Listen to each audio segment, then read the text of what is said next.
Karya. Saya umur 11 tahun.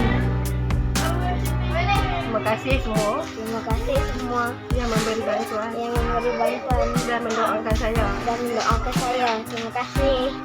Semoga anda semua dimurahkan rezeki lagi. Semoga anda semua dimurahkan rezeki lagi.